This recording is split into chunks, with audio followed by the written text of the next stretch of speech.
is in full swing, and things are, well, about as normal as they can be during this time, it seems. Except for a lot of the empty stadiums, that's a little disconcerting. Concerning. I don't know, and I'm not afraid to admit it. So, you know what that means? That means ASMR football videos. Now, I want to say something that might make a couple folks sad, and honestly, it makes me sad too. But I did not join a fantasy football league this year. I know, that's been a staple of my channel. Going through the lineups, discussing everything, but unfortunately not this year. The reason for that is because my fantasy football leagues have always been with my coworkers in the office that I work at.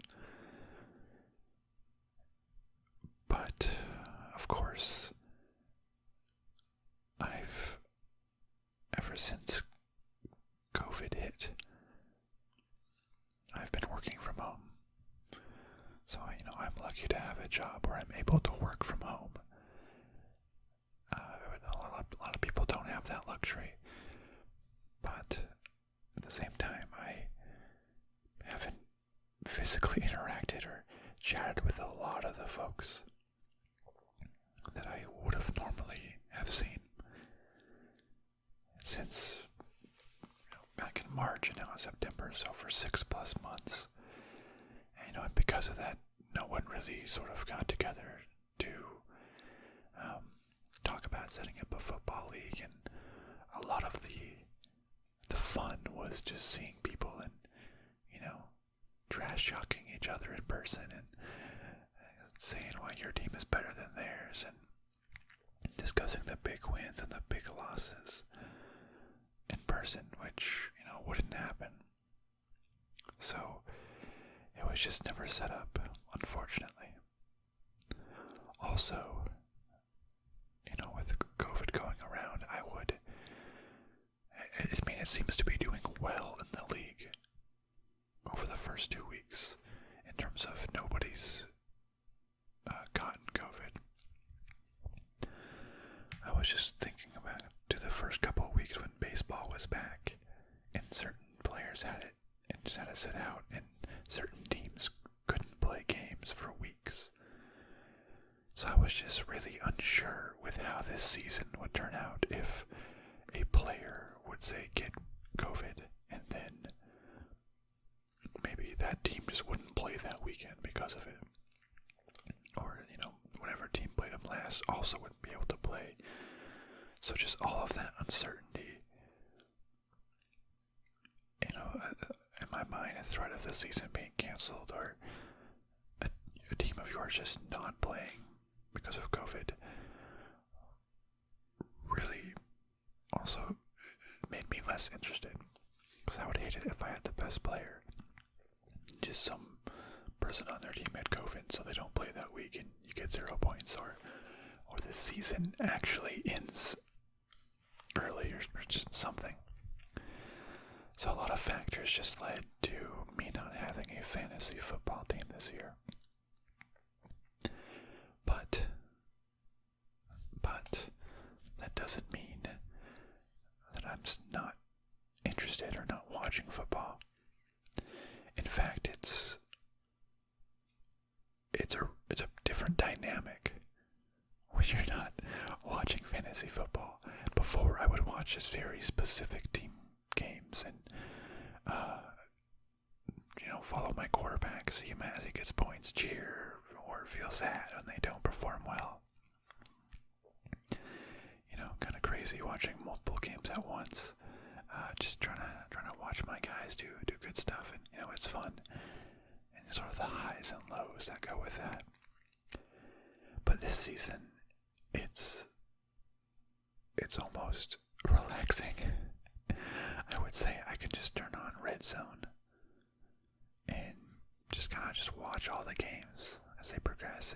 to see the action, not having that investment. But then also, not getting angry when, say, the quarterback chooses to run the ball or, hand off instead of throwing for a touchdown, and you go, I could have gotten that 6 points if you just would have thrown the touchdown. And just kind of instead just watch the league for how it is. More team focused instead of very player focused. And it allows me to really watch my team, the Arizona Cardinals, exclusively. Well, and I don't mean not watch any other game. I mean that I can just watch when the Cardinals are on. I can just focus on their game and the offense and the defense. Whereas before, I would be watching multiple games at once, trying to watch all my players, and when they're not on offense, you don't have a chance to score. So I would just switch to a different game whenever the Cardinals were on defense, because they're not going to be scoring. So it's just a really different dynamic when you can just sit down and watch a full game and really understand how your team is doing from every player who's not just the skill players. You can watch the offensive line now. You can watch the defensive players instead of just focusing on the receivers that you have on your team or the quarterback, etc. So I'm still absolutely watching football and enjoying it. And enjoying this different take on watching games. But I absolutely hope that next year I'd be back to doing fantasy football. I do enjoy it. I have to just make sure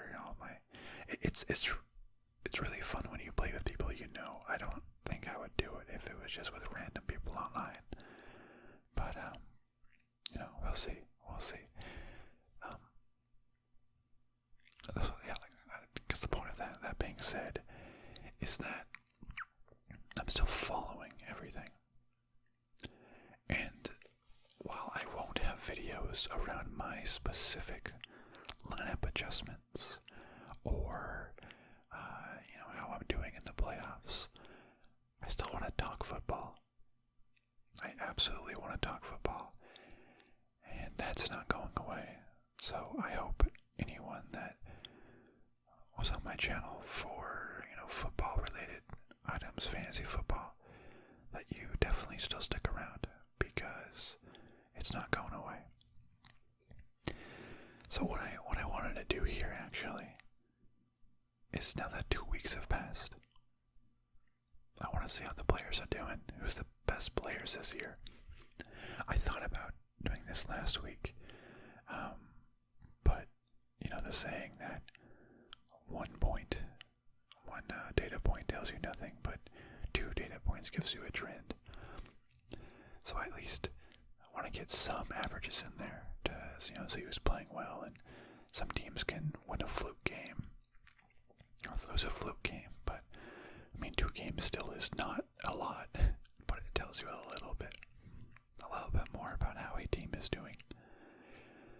I was considering also waiting to 3 games, but to get more data. But I figured 2 games, that's enough. I can give my extreme overreactions. So that's what this is, just overreactions after 2 weeks of play. Talking about some players' fantasy numbers and sort of just NFL teams in general. So what I have pulled up is the scoring leaders so far in the 2020 NFL season for fantasy football. So I'm not participating, but I can still see how the players would be scored. And this is a PPR style on NFL.com. So, and I've watched a lot of the games, or at least portions of them, via Red Zone, or some of the, premier games, the ones that are like on Thursday nights, Sunday night, or Monday night. might have them on in the background or something, so I'm still getting the gist of what's going on. But after 2 weeks, is it too early to call Russell Wilson MVP? I mean, so right now, 2 weeks, he's leading all of fantasy football. He's averaging like 30 plus points a game, 4 touchdowns, then 5 touchdowns. That's just an insane number of touchdown throws. Okay, let's just look at just the quarterbacks for now. Insane number of touchdown throws. Next highest has 6. He has 9. Gardner Minshew has 6. That is crazy. I'll go back to points. Russell Wilson, MVP. I mean, he's playing like a maniac. He was great last season, and I don't think I can see his last season scores, but that's okay. Stats. No. Graph.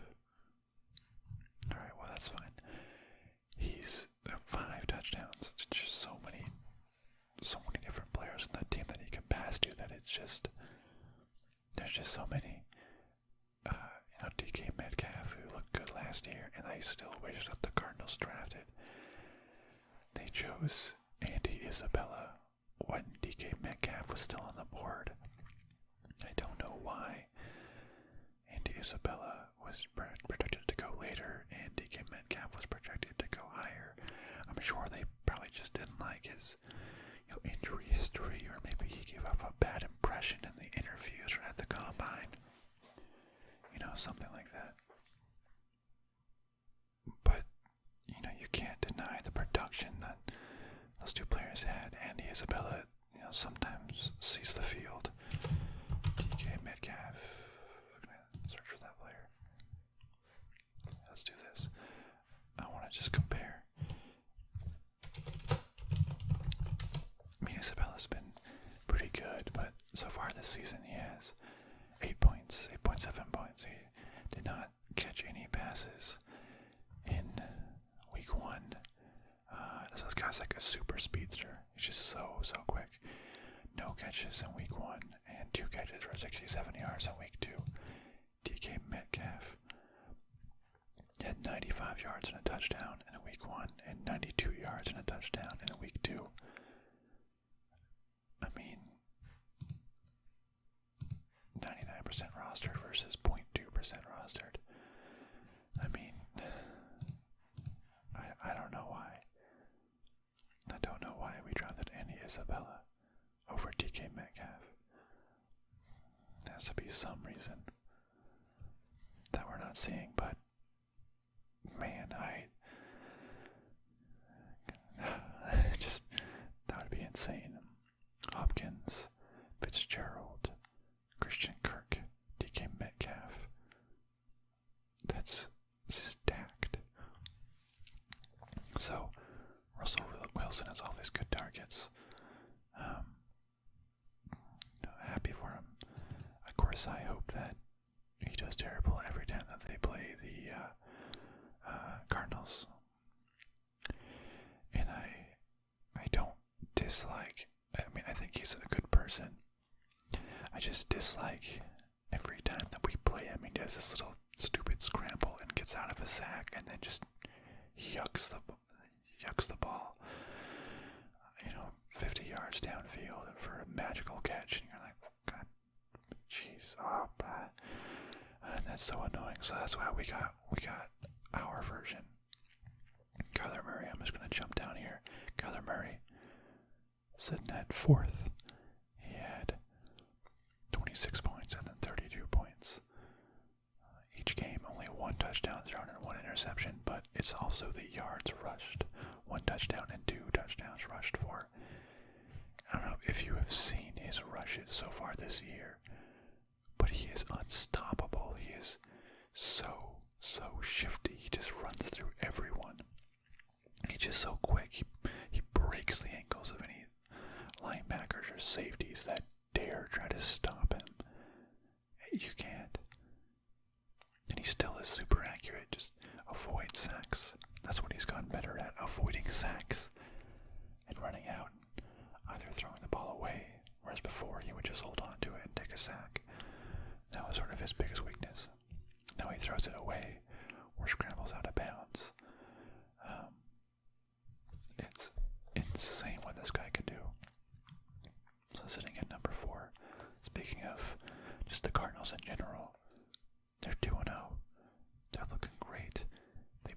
Francisco, the defending national NFC conference champions,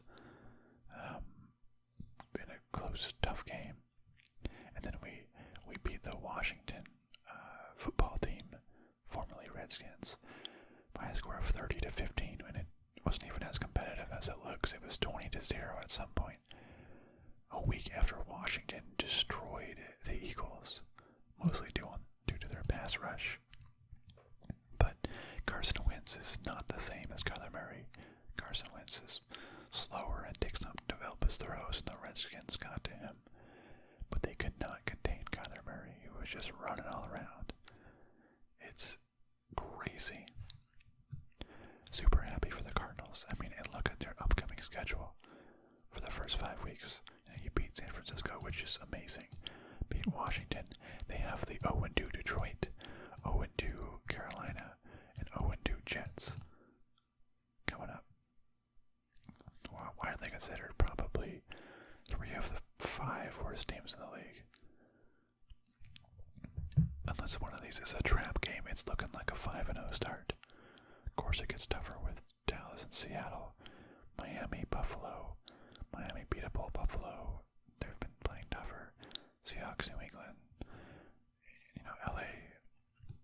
We're lucky to get the teams that we did. So, there's a really good chance with the Cardinals. But going back up to number 2 and 3, who expected Josh Allen and Cam Newton, after he was released by the Patriots, to be the second and third placed quarterbacks in fantasy football after 2 weeks? That's insane. You would say, where's Patrick Mahomes? He's down there somewhere. Josh Allen, 729 yards. He has the most yards passing out of anyone. A very good 6 passing touchdowns, and he can run it a little bit as well. Not quite as much as some of the other folks, but he can run it. Also leading to his 2 fumbles, which at -2 points, I think he would be in first place, actually, above Russell Wilson if he hadn't fumbled.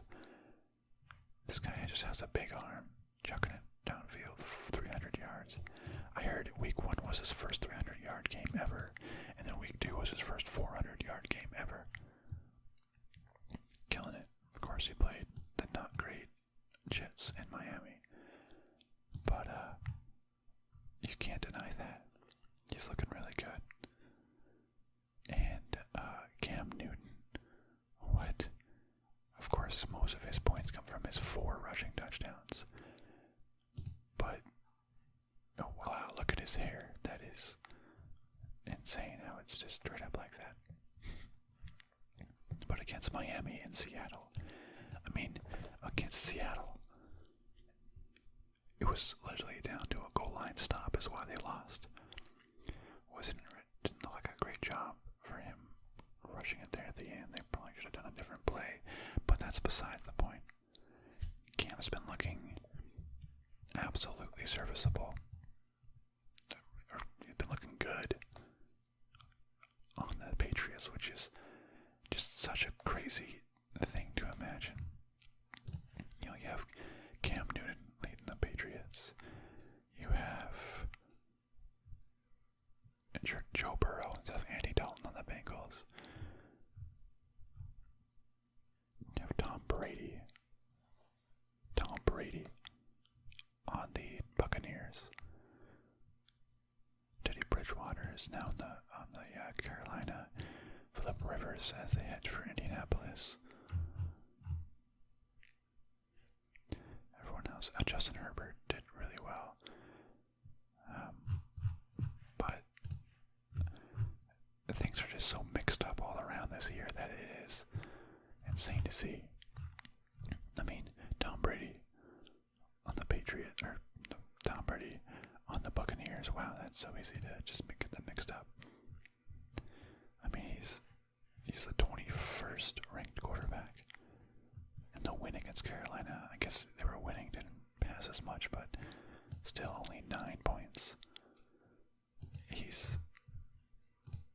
I really feel like he's not playing as well as he had on the Patriots.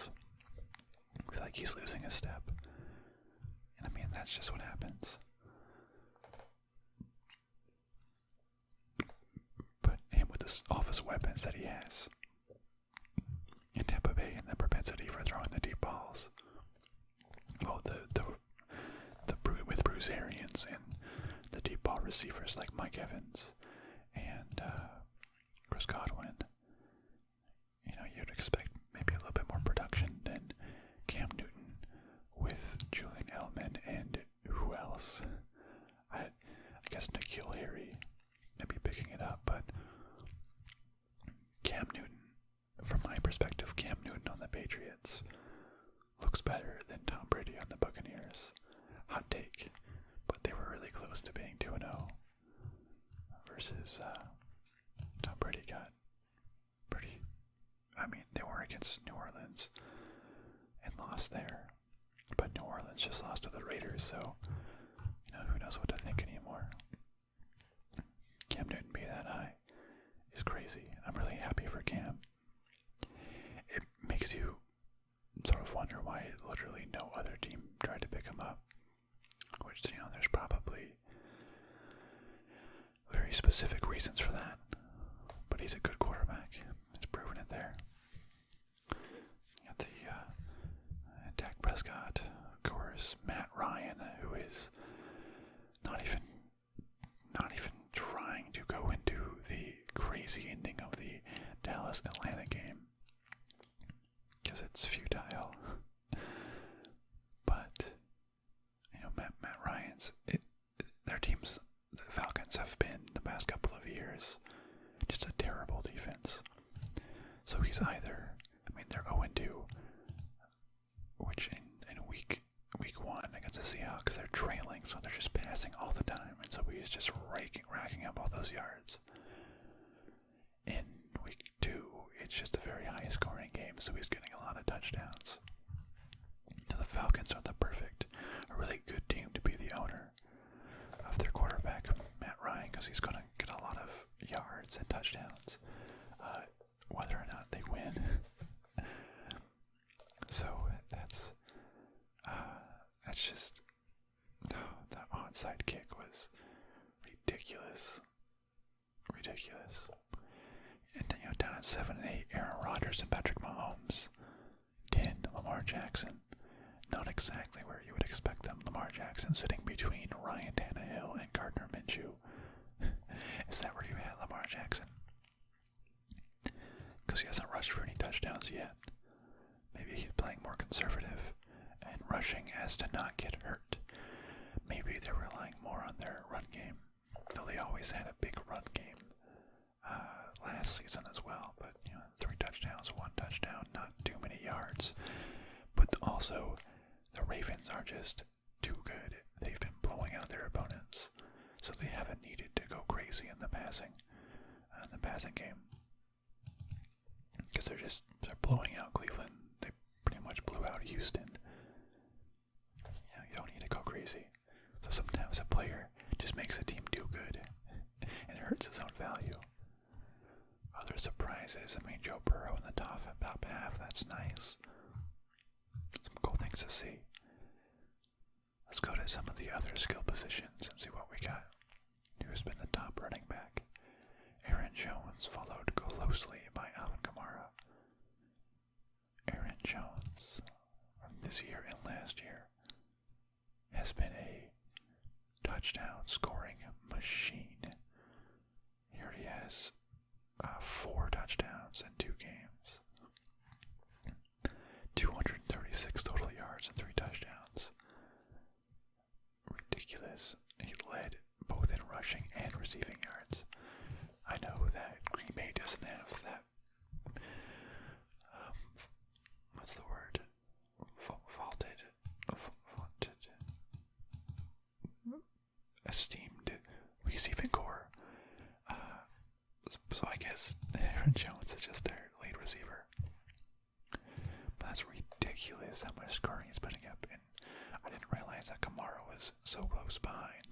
that's partially because of Kamara's receptions. Now, a lot more receptions. He has more receiving yards than rushing yards, actually, which is, kind of an aberration, but totally doable. Might he be a 1,000 yards rushing and 1,000-yard receiving player? Maybe. That would be a bit cool to see. But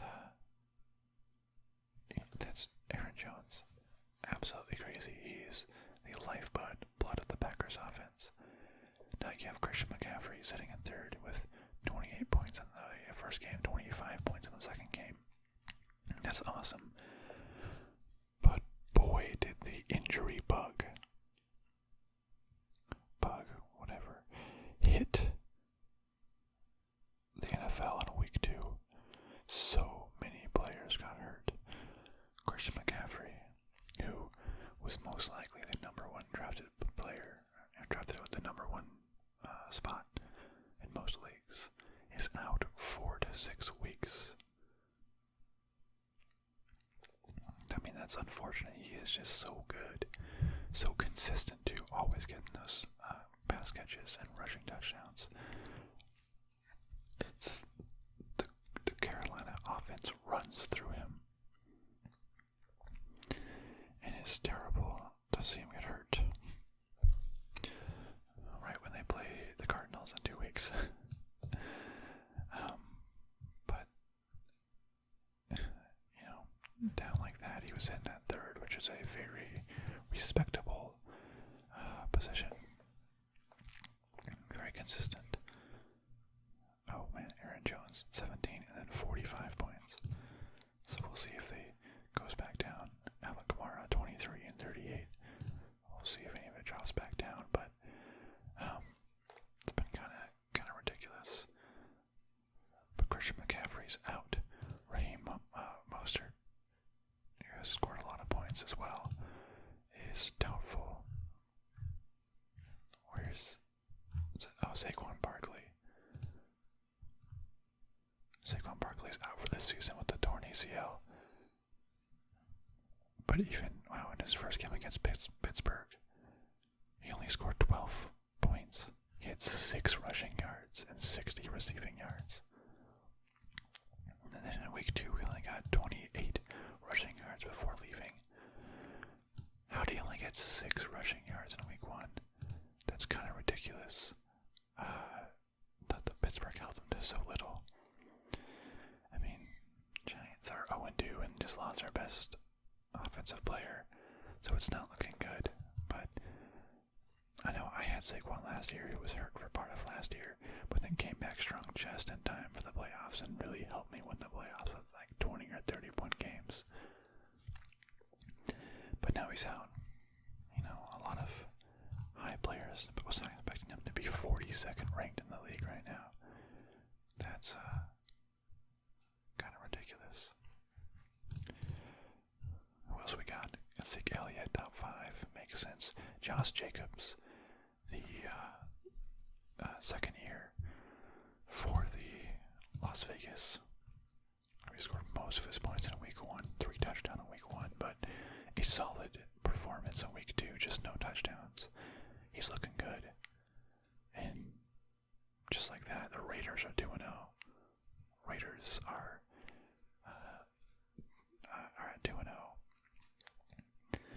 The Chiefs are at 2-0, but just barely squeaked out the win against the Chargers and rookie Justin Herbert, which, man, I wish the Chargers would have won. Would have just been fun to see. But, 2-0, Kansas City, 1-1 Chargers, but could have been so close to 2-0 Chargers. And unfortunately, it looks like the Denver Broncos are the bottom dwellers of the AFC West this year. Fortunately, Cortland Sutton and Drew Lock are both out. Some of their biggest playmakers. But good to see him up there. Chris Carson, Seahawks. Oh, of course, he has 3 receiving touchdowns. He has no rushing touchdowns, but 3 receiving touchdowns. Very interesting. Raheem Mostert definitely had a huge, 70-yard receiving touchdown against the Cardinals, which accounted for so many of his points in week 1. Now Dalvin Cook has he's at 8, which honestly I was expecting to be lower considering how poor Minnesota has played, but oh yeah, terrible in receiving yards, not great yardage and rushing yards either, just has a couple of touchdowns. The Browns have the 2 running backs, Kareem Hunt and Nick Chubb, both playing very well at 9 and 13, but that's really difficult because they're cannibalizing each other. They're not really, neither one is necessarily one of the elite players right now because they're both trying to compete for the points. Like I had Nick Chubb last year, and he was doing really great, but once the Browns picked up Kareem Hunt mid-season, Nick Chubb's points definitely went down, especially his receptions. Now it says 2 receptions for 15 yards, whereas Kareem Hunt has 6 for 24 yards and a touchdown. The rookies, here comes the rookies, Jonathan Taylor, Clyde Edwards-Helaire. Now Clyde Edwards-Helaire is probably one of the reasons why Patrick Mahomes isn't passing as much, because they have a really, really strong rookie.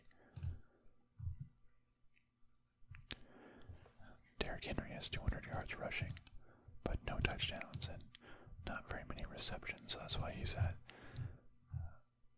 25th place. Cardinals, Kenyon Drake is only at 22nd, but they've been doing a lot of passing this year, or Kyler Murray's just been running it himself. Let's look at some wide receivers.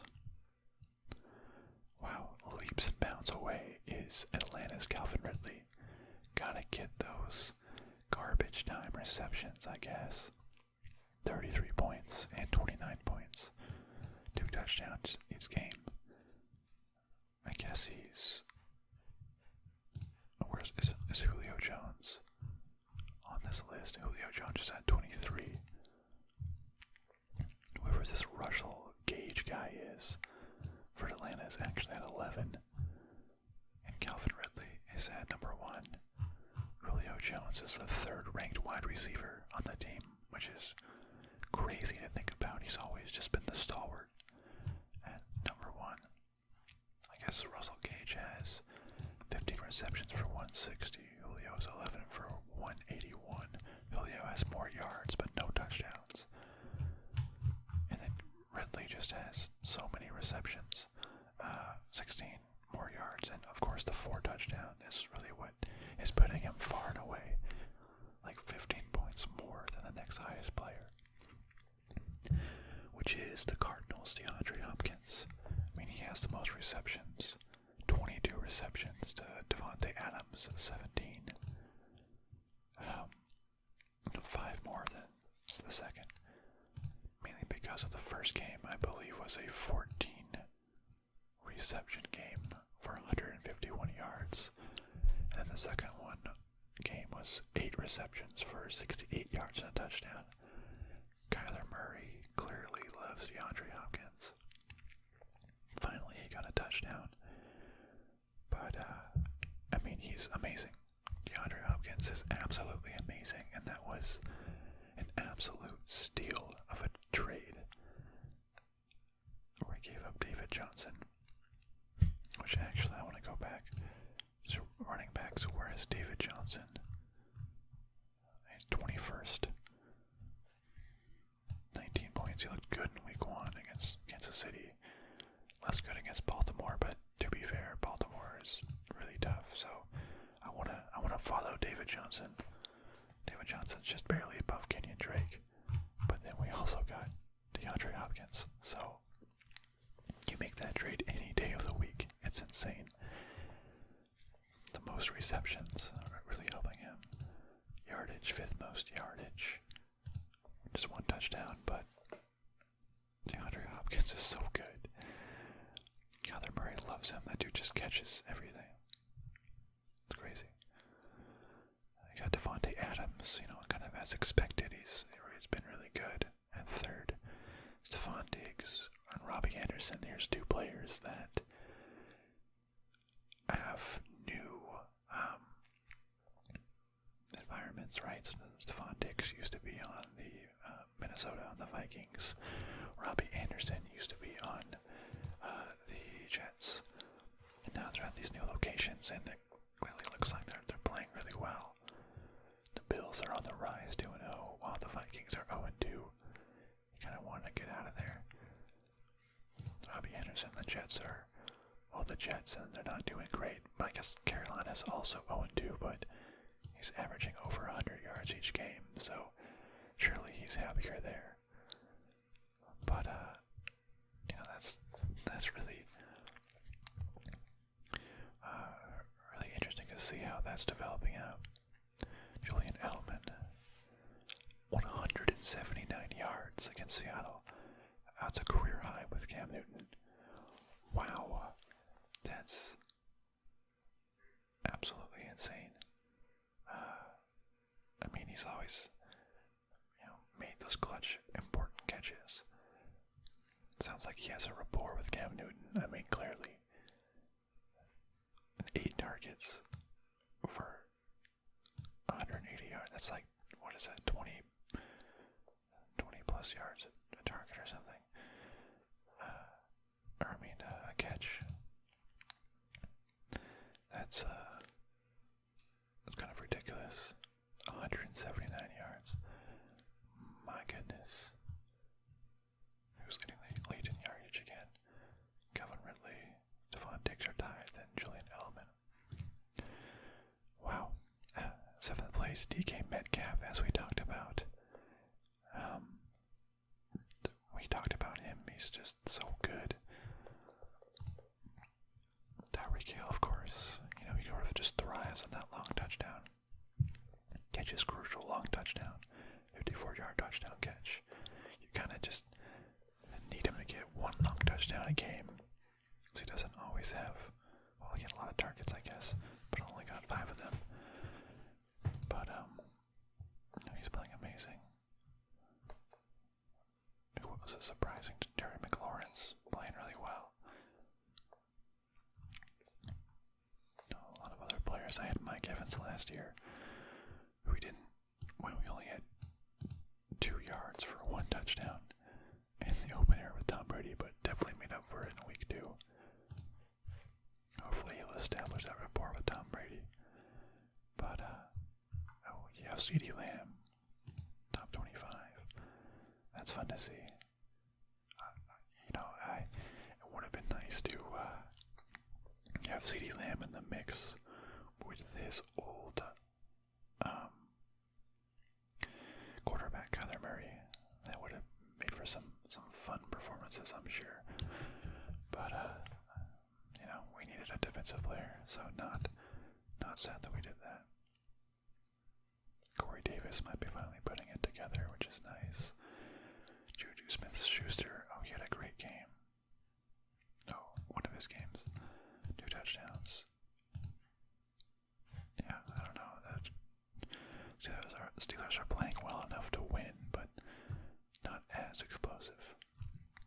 And John Brown, who used to be on the Cardinals like 3 years ago, has been playing very well and very consistent for the Bills. Nice to see. Used to call him Smoke. Kind of miss him, but wasn't great at catching all the time. How about tight ends? I expected this. Travis Kelce. 50 yards and a touchdown and 90 yards and a touchdown. He is Mr. Consistent. I think he got that new contract or something. Maybe I'm misremembering, but he's amazing. But last year I didn't get him, and I picked up Darren Waller at the beginning of the season, and man, is Darren Waller looking like such a boss. Did you see him in that game against New Orleans? 12 of 16 targets for 103 yards and a touchdown.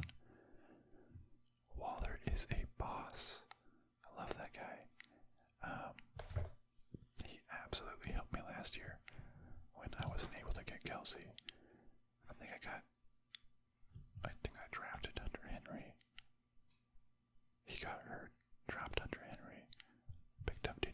Hawkinson. After a big game, he did nothing. And then picked up Darren Waller and just rode him out for the rest of the season. Because he's great. Oh, man. 28 points. Raiders are looking kind of scary. I mean, 2-0. Barely beating Carolina, a not great team. And he only got 45 yards. Played really well against New Orleans and got 103 yards. I think the pattern is clear. Feed Darren Waller. That's how you win, Raiders. I'm really happy for him. And besides that, kind of just gets crammed. Noah Fant's been doing really well. That's good to see. DJ Hawkinson, I believe the other Iowa tied into that same year. They're mostly comparable. Looks like Fant's maybe doing a little bit more, but they lost Drew Lock, which is tough. Tyler Higbee scored 3 touchdowns in one game. Just ridiculous. But hey, you do you. You get it. Mike Gesicki. It's like tight ends either have no games or big games. Which is really silly. I know at least in the Cardinals subreddit there was just so much hype for Dan Arnold. But he hasn't really done too much. But that's okay. You know, some teams, like the Cardinals, really don't rely on their tight ends very much. Absolutely a wide receiver first team. But then some teams like Kansas City will probably never take Kelsey off the field. He's always on there. What else we got? Kickers. Daniel Carlson. He's made 8. A couple people have made 8. Oh no, sorry, that's point after. He's made 4 field goals, but 2 of them being 50 plus. Harrison Butker. Just like in the overtime win against the Chargers, Harrison Butker pretty much kicked 3 50-yard plus game-winning field goals in a row. I believe it was like he kicked a 52-yard field goal, but it was nullified by a penalty. So it became a 58-yard field goal. And then when he kicked, the opposing team iced him. So he kicked again, and he made it. Something like that. And ridiculous.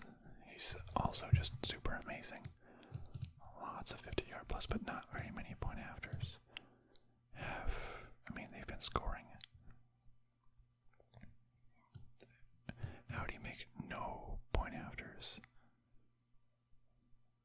There's a blocked point after. Huh. I'm not sure exactly. They just go for 2 every time. I guess he had 3 field goals. 2017, 13. I guess, I don't know. Don't know exactly. They only scored 2 touchdowns. But, whatever. Daniel Carlson's looking good. Oh, he looks angry in his picture. No, 12 points each week, exactly the same 4 point afters. 1 20 to 29-yard field goal and 150 plus. Keep that up. Of course, Justin Tucker has been doing great. 8 and 15. The rookie, Rodrigo Blankenship. He's been making so many field goals. I know he missed some field goals in week 1, but still made a couple. The Colts with Phillip Rivers is probably like one of the best teams to have a kicker on. Because Phillip Rivers is good at throwing the ball downfield and, advancing, but probably not good enough to score all the time in the red zone. So, lots of field goals. Colts are that sort of perfect, average team in that regard. Good enough to get it downfield, but not always the best when it comes to scoring. Younghoe, the onside kick master. He is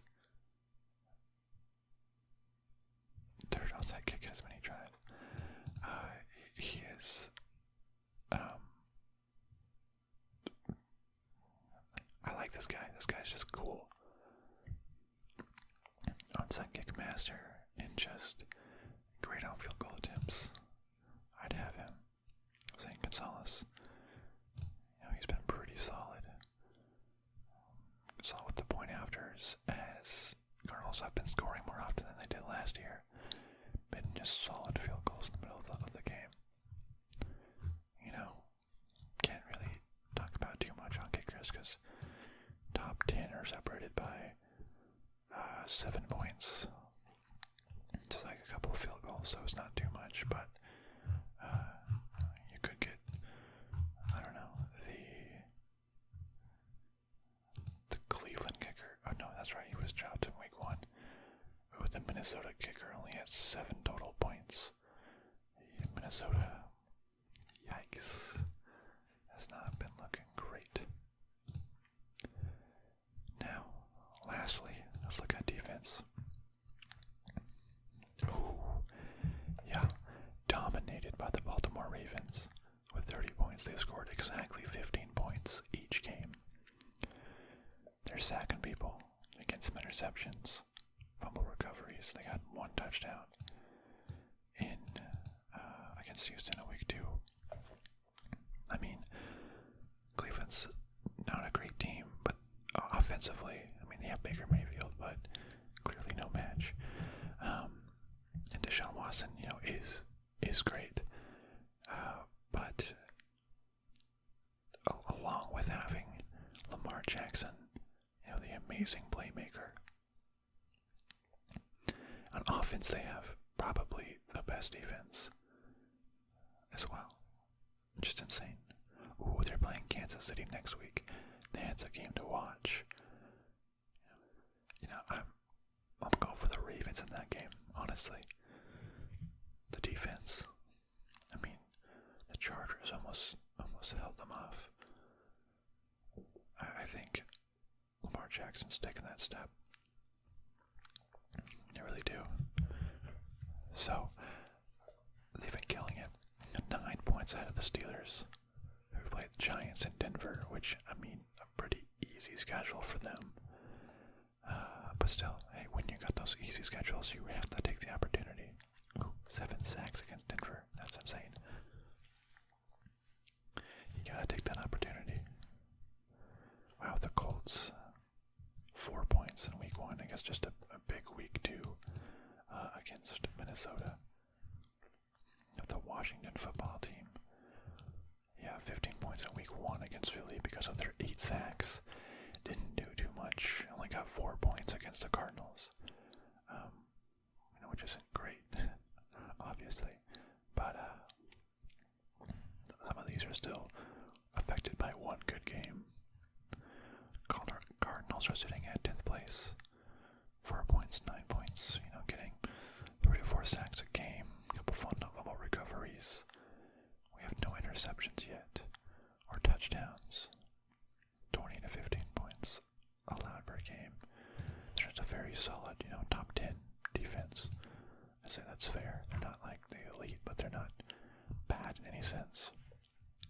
Who was the last ranked defense? Oh yes, the Lions. At negative 2 points. Oof, 1 sack allowed, or 1 sack in each game, but giving up so many points. Lions, Cowboys are that bad too. 4 points and then negative 3. Because they haven't done too much. A lot of teams on here are just more high-scoring teams. The Saints have that great of a defense. Yeah, I guess 15 and 4. A lot of these teams have 1 good game and 1 not so good game.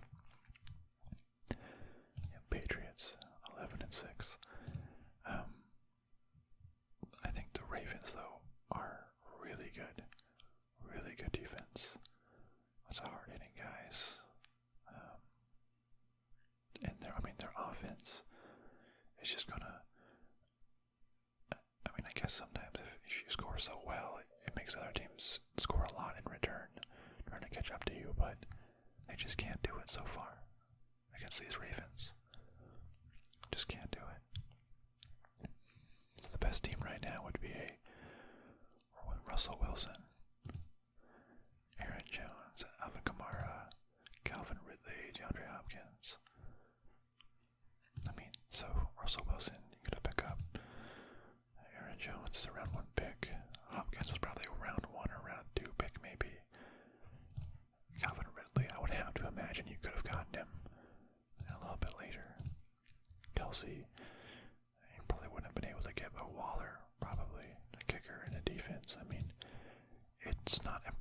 Someone could have round 1 picked up Aaron Jones.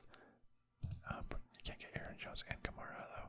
Probably like Aaron Jones and Hopkins, say round 1 and 2. Maybe they picked up Wilson in round 3 if you're in one of those leagues where people take quarterbacks early. Round 4 picked up. No, a lot of these running backs would have been picked up quicker. Yeah, not sure exactly.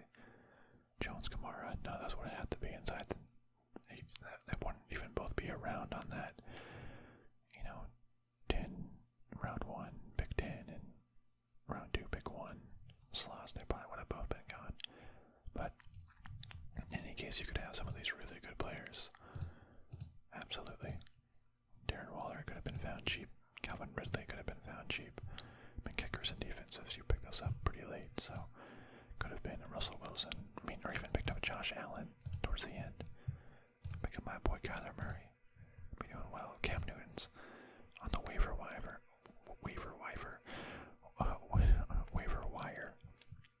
for most of the offseason as a great backup, and then he starts doing well.